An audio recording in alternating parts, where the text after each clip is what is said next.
말씀입니다.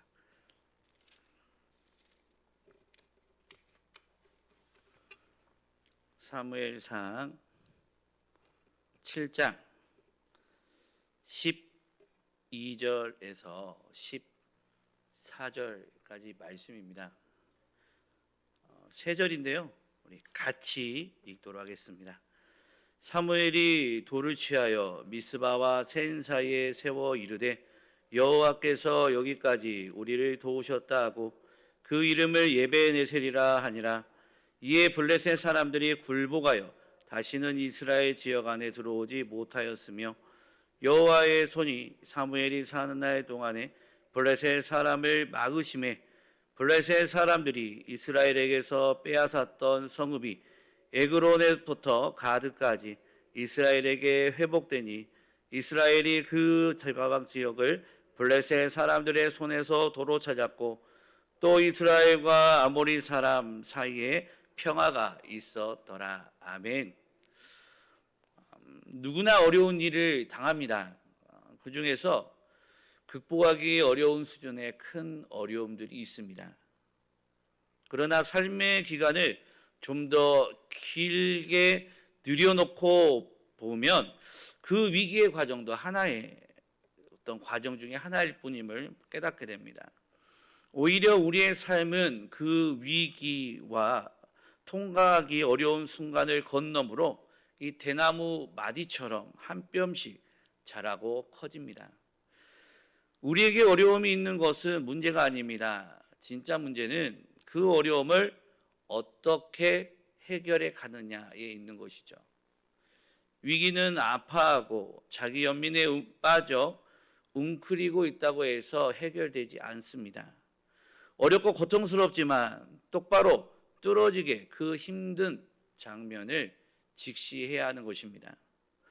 그리고 얼마나 힘든가가 아니라 어떻게 해결할 수 있는가를 찾아 실천해야 합니다. 이것이 바로 위기 관리 능력입니다.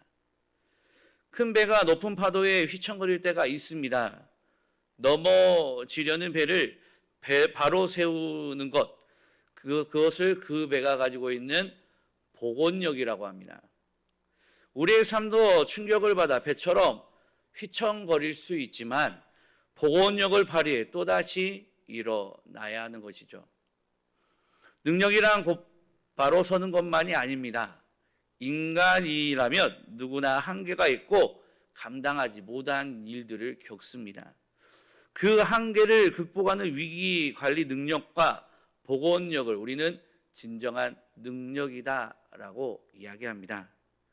모진 바람이 부는 때가 있습니다. 그러한 위기 속에서 우리가 위기를 극복하고 회복을 경험하기 위해서는 어떻게 해야 할까요?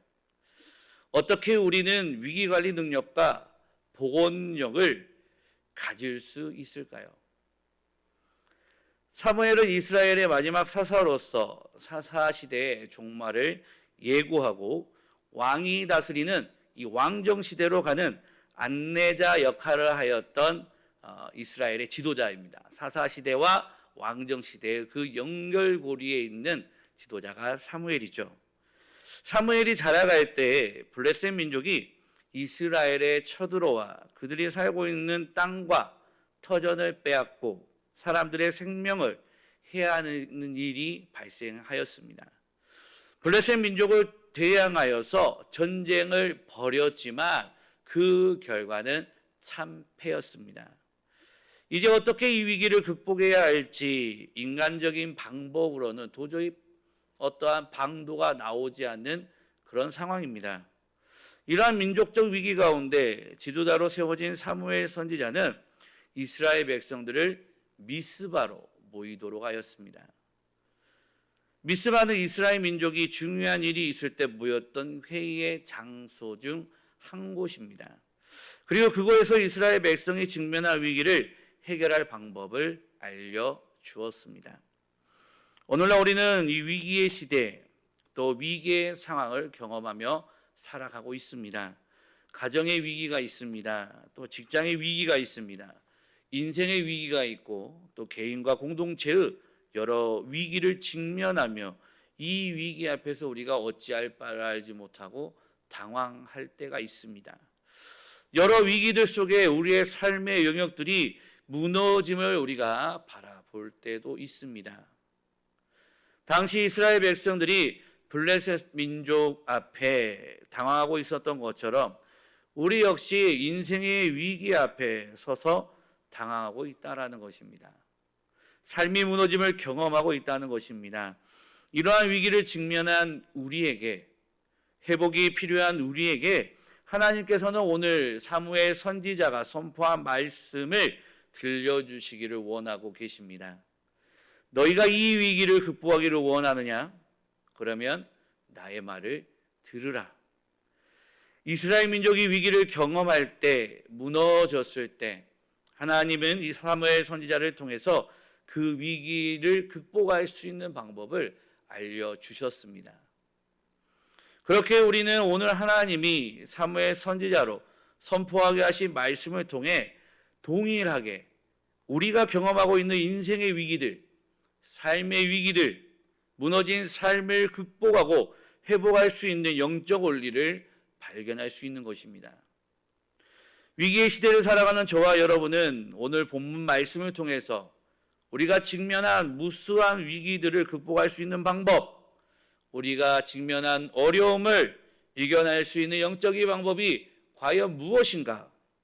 하나님이 우리를 향해서 알려주시는 말씀이 무엇인지 함께 말씀을 통해 살펴보고자 합니다. 첫째로 회복을 우리가 경험하기 위해서 우리는 하나님께로 돌아가야 합니다. 우리 본문의 3절을 한번 보도록 하겠습니다. 3절입니다. 우리 함께 보겠습니다. 사무엘이 이스라엘 온 족속에게 말하여 이르되 만일 너희가 전심으로 여호와께 돌아오려거든 이방신들과 아스타롯을 너희 중에서 제거하고 너희 마음을 여호와께로 향하여 그만 섬기라. 그리하면 너희를 블레셋 사람의 손에서 건져내시리니. 당시 이스라엘은 이웃에 있는 블레셋이라는 이런 강대국의 침략으로 고통을 당하고 있었습니다. 인간적인 생각으로 이방 나라에 의해서 고통을 당하고 있으니까 가장 먼저 준비해야 될 것은 무엇입니까? 국방을 튼튼히 해야 하지 않겠습니까? 그런데 이러한 위기를 경험하고 있는 상황 가운데 사무엘 선지자는 엉뚱하게도 우상을 버리고 하나님께로 돌아오라라고 말씀하고 있는 것입니다. 하나님이 보실 때 우리가 경험하는 문제를 해결하는 가장 첫 번째 방법은 육적인 방법이 아니라 영적인 방법에 있다는 것입니다.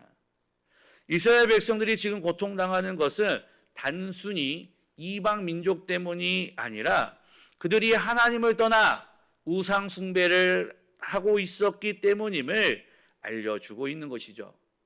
당시 이스라엘 백성들은 우상을 섬기고 자기 자신을 섬기고 재물을 섬기고 권력을 섬기고 형식적인 신앙생활로 마음이 하나님으로부터 한없이 멀리 떨어져 있었습니다. 그러다가 블레셋의 공격으로 고통을 받게 된 것입니다. 블레셋이라는 민족은 하나님의 백성들이 정신을 차리도록 하기 위한 하나의 징계의 도구로 사용되어졌다라는 것이죠. 우리가 당하고 있는 여러 가지 위기와 어려움들도 이와 마찬가지일 수 있습니다. 위기와 어려움이 우리를 깨닫고 정신 차리게 하는 하나님의 도구일 수 있다는 것입니다. 우리가 경험하고 있는 위기들은 단순히 육적인 이유와 원인 때문에 발생한 것이 아니라 보다 더 근본적인, 더 영적인 것에 원인이 있는 경우가 훨씬 많이 있습니다. 그 영적인 원인은 바로 나와 하나님의 관계가 올바르게 정리되어 있지 않다라는 것이죠. 사무엘이 민족의 위기 가운데 이렇게 외칩니다. 너희의 위기는 하나님과의 잘못된 관계에서 온 것이다. 위기를 극복하기 위해서는 먼저 하나님과의 관계를 회복해라라고 말씀하고 있는 것입니다. 오늘 사무엘의 선포는 우리에게도 해당되는 것이죠. 오늘날 우리의 삶 가운데 무수한 위기를 우리는 삶의 현장에서 경험하게 됩니다. 가정의 위기가 있고 부모와 자녀 사이에 위기가 있습니다. 직장과 사업장의 위기 등을 우리는 경험하게 되죠. 이러할 때 우리는 먼저 이 위기의 원인을 진단함에 있어서 나와 하나님과의 관계를 살펴볼 필요가 있다는 것입니다. 내 가정은, 내 직장과 사업장은 과연 하나님 앞에 온전히 서 있는가? 부모로서, 한 가정의 가장으로서, 신앙의 세대주로서 나는 하나님의 보시기에 합당한 자리에 서 있는가? 만약 내가 그러지 못했다라면 우리는 회개하고 우리의 잘못을 돌이켜 하나님을 향해 있지 않던 우리의 마음을 우리 주님께 향해야 하는 것입니다. 우리가 하나님보다 우선시했던 삶의 잘못된 모습들을 바로 해야 한다는 것입니다. 무엇보다도 그 관계를 회복하게 하는 구체적인 방법은 너희 가운데 있는 우상을 제거하는 것입니다. 이 나라와 민족이 사는 길, 나와 내 집이 사는 길은 우상을 버리고 마음을 하나님께 향하고 하나님만 섬기는 것입니다. 우리에게 무슨 우상이 있냐라고 반문하는 사람들이 있습니다. 현대인들에게는 보이는 우상보다 보이지 않는 우상이 더 심각합니다. 하나님보다 더 사랑하는 것, 하나님보다 더 귀히 여기는 것들이 우상인데 우리 안에 보이는 어떤 형상이 아닐지라도 보이지 않는 어떤 것들에 더 마음을 빼앗겨 살아가고 있는 우리 자신의 모습을 살펴볼 수 있다는 것입니다. 하나님보다 더 우선권을 두는 것은 우상입니다. 내 마음대로 내 고집대로 인생을 살려는 것 역시도 나라는 우상 안에 있다라는 증거이죠. 우리는 우리의 마음을 뺏기고 그 우상을 바라보며 살던 그 삶을 버려야 하는 것입니다. 우리의 마음을 하나님께로 향해야 한다는 것이죠. 저와 여러분의 삶 가운데 있는 우상은 무엇입니까? 하나님과 나 사이를 가로막는 우상, 하나님보다 더 우선시하고 있는 우상, 하나님이 보시기에 하나님을 바로 섬기고 바라보지 못하게 만드는 내 안에 있는 우상이 무엇이라고 생각하십니까? 그 우상을 우리가 먼저 버리고 하나님과의 관계를 바로 할 때 하나님께서는 우리가 직면한 위기를 극복할 수 있는 길을 열어주실 것입니다. 둘째로 우리가 회복을 경험하기 위해서는 우리는 하나님께 기도해야 합니다. 우리 5절을 한번 보도록 하겠습니다. 오늘 본문의 5절입니다. 우리 함께 읽겠습니다. 사무엘이 이르되 온 이스라엘은 미스바로 모이라. 내가 너희를 위하여 여호와께 기도하리라 하매. 기도란 나를 포기하고 하나님을 의지하는 행위입니다. 나는 할 수 없으나 하나님은 할 수 있습니다라는 신앙의 고백, 그것이 바로 기도입니다. 우리 그리스도인들은 위기 가운데 할 수 있는 가장 최선의 행동은 전능하신 하나님께 기도하는 것입니다. 하나님의 백성들이 위기 가운데 가장 먼저 하는 행동은 모든 것을 다 하실 수 있는 하나님께 간구하는 것입니다. 기도는 모든 것을 다 해본 후에 어쩔 수 없이 하는 그런 것이 아닙니다. 어떤 분들은 세상적인 방법, 인간적인 방법을 다 동원해 봅니다. 그래도 그 일의 문제가 해결되지 않으면 지푸라기라도 잡는 심정으로 마지막으로 기도나 해볼까라고 생각하는 사람들이 있는데 그것은 잘못된 것이죠. 기도는 지푸라기라도 잡는 심정으로 하는 것이 아닙니다. 기도는 우리 성도들이 할 수 있는 최고의 해결 방법이자 가장 먼저 해야 하는 최선의 행위라는 것입니다. 우리 7절 한번 보도록 하겠습니다. 우리 본문의 7절입니다. 우리 함께 읽겠습니다. 이스라엘 자손이 미스바에 모였다 함을 블레셋 사람들이 듣고 그들의 방백이 이스라엘을 치러 올라온지라. 이스라엘 자손들이 블레셋 사람들이 두려워하여. 사무엘 선지자와 이스라엘 백성들을 보시기 바랍니다. 지금 블레셋 민족이 이스라엘 백성들이 미스바에 모였다라는 소식을 듣고 쳐들어올 준비를 하고 있습니다. 모든 이스라엘 백성들이 모였으니 한 번에 모두 잡아 없애버리겠다라는 생각으로 쳐들어오는 것입니다. 이때 이스라엘 백성들은 무엇을 해야겠습니까? 빨리 전쟁을 준비하고 싸울 대책을 세워야 되지 않겠습니까? 그런데 사무엘과 이스라엘 백성들은 제일 먼저 한 행동은 무엇입니까? 이러한 위기 속에서 그들이 한 행동은 기도였습니다. 살아계신 하나님을 찾는 일이었습니다. 하나님 도와주세요. 도와주세요.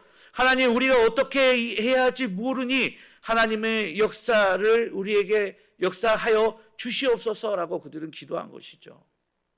우리 8절 한번 보겠습니다. 8절입니다. 우리 함께 읽겠습니다.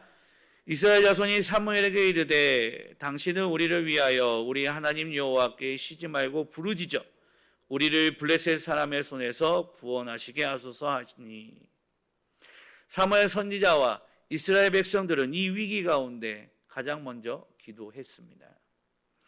그런데 더 중요한 것은 사무엘과 이스라엘 백성들은 무엇을 달라는 기도, 무엇을 도와달라는 기도, 간구하는 기도만 하지 않고 그들의 죄를 회개하는 회개의 기도를 함께 하나님 앞에 올려드렸다라는 것입니다.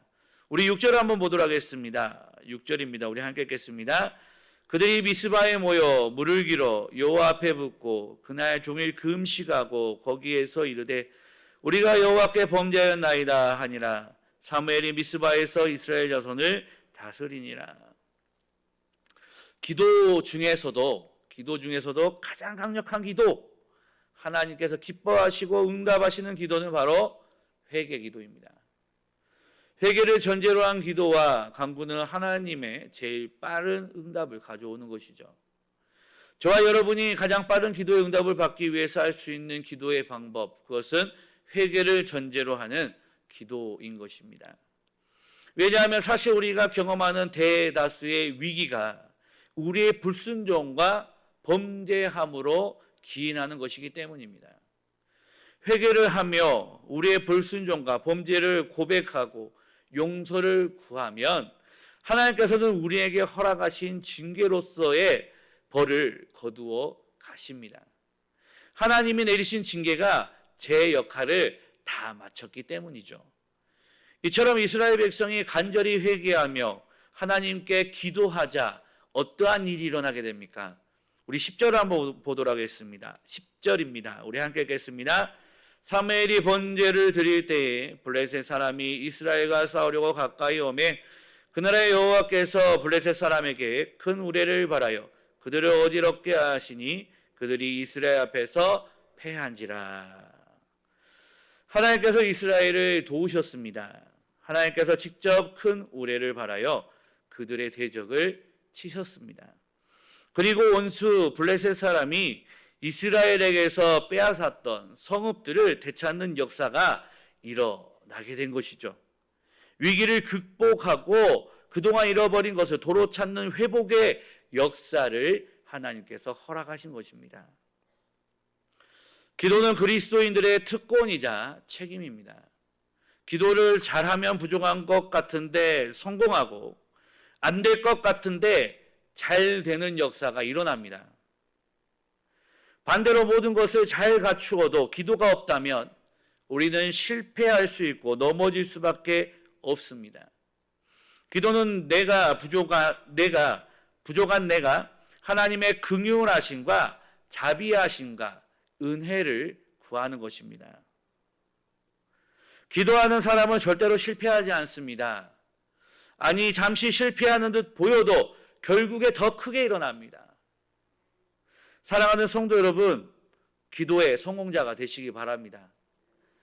기도의 사람이 되어 하나님의 도우심으로 위기를 극복하고 회복을 경험하는 믿음의 귀한 백성들이 다 되시기 바랍니다. 마지막으로 우리가 회복을 경험하기 위해서는 예배가 회복되어야 합니다. 10절을 보면 블레셋 사람이 쳐들어왔을 때 사무엘은 제단에서 번제를 드리며 기도하였습니다.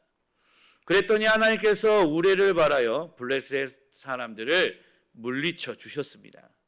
그동안 잃어버렸던 땅을 도로 찾았습니다. 평화가 지속되었습니다. 성도 여러분, 그리스도인의 승리의 비결은 예배입니다. 예배란 창조주 하나님, 구원자 하나님을 경배하고 찬양하는 행위입니다. 예배란 우리의 환경과 상황에 따라 드려지는 것이 아니라 환경과 상황을 뛰어넘어 하나님 앞에 감사와 경배를 드리는 신앙의 행위입니다. 내가 고난을 당해도 내가 위기를 경험해도 창조주 하나님, 구원자 하나님을 경배하고 찬양합니다. 내 경배와 찬양을 받아 주시옵소서. 이것이 진정한 예배의 정신이라고 할 수 있습니다. 사무엘과 이스라엘 백성들은 민족의 위기 앞에서 하나님 앞에 제단을 쌓고 예배를 드렸습니다. 지금 나라의 존망이 위태로운 그 시기에 창조주 하나님, 구원자 하나님을 경배하고 찬양합니다. 하나님은 나의 창조주요 나의 구원자로 여기고 경배와 찬양을 올리는 사람들을 하나님께서 과연 그냥 내버려 두시겠습니까? 그들을 망하게 하시겠습니까? 그들을 망하게 하셨습니까? 그들이 원수 블레셋의 손에 그들을 넘어가게 하셨습니까? 아니죠. 하나님께서는 그들을 구원하셨고 그들을 승리케 하셨고 그들을 회복해 하셨습니다. 오늘날 이러한 역사가 저와 또한 우리 여러분들의 삶 가운데서도 우리의 가정과 교회 가운데서도 일어날 수 있습니다. 우리 12절을 한번 보도록 하겠습니다. 12절입니다. 사무엘이 돌을 취하여 미스바와 센 사이에 세워 이르되 여호와께서 여기까지 우리를 도우셨다 하고 그 이름을 에베네셀이라 하니라. 아멘. 위기를 경험할 때 세상적인 방법을 의지하지 않고 오로지 하나님만 의지하였던 이스라엘 백성들에게 하나님께서는 에베네셀의 복을 허락하셨습니다. 에베네셀의 뜻이 무엇입니까? 하나님이 여기까지 우리를 도우셨다. 인생의 무수한 위기가 우리의 삶 가운데 있겠지만 하나님이 우리를 도우실 것입니다. 그분이 우리의 인생을 붙들어 주시고 우리를 위기 속에서 넘어 안전한 자리까지 인도하여 주실 것입니다. 이 에베네셀의 하나님이 우리의 하나님이 되심을 믿으시기 바랍니다. 우리가 지금 어떠한 위기를 경험하고 있습니까? 하나님 앞에 나와 그분과의 관계를 바로하고 기도하며 하나님을 예배하는 자리에 나오시기 바랍니다. 하나님을 나의 창조주요 구원자로 인정하고 그분께 경배와 찬양을 올려드리시기 바랍니다. 그렇게 할 때 하나님께서 우리에게 위기를 극복해야 하는 능력을 주시고 또한 우리를 승리케 하시며 회복케 하실 것입니다. 에베네셀의 하나님, 여기까지 우리를 도우신 이 하나님을 만나 그분이 주시는 복을 누리며 무너진 우리의 삶의 회복을 경험하는 주의 백성들이 다 되시기 바랍니다. 말씀을 마치겠습니다. 블레셋의 공격이라는 위기가 이스라엘 백성들에게 찾아왔습니다. 하지만 그들은 그러한 위기 앞에서 제약된 모습을 버리고 하나님께 돌아감으로 하나님께 특별히 회개 기도함으로 또 하나님께 예배드림을 통해 위기를 극복하고 회복을 경험할 수 있었습니다. 하나님보다 더 사랑하는 각종 형태의 우상을 버리십시오. 하나님께 간절히 기도하십시오. 하나님께 온전한 예배, 믿음의 예배를 삶 속에서 드리십시오. 그리하여 인생에 찾아온 위기를 이겨내고 무뎌진 삶의 회복을 경험하는 주의 백성들이 다 되시기 바랍니다. 이 시간 우리 함께 찬양하시겠습니다. 찬송가 442장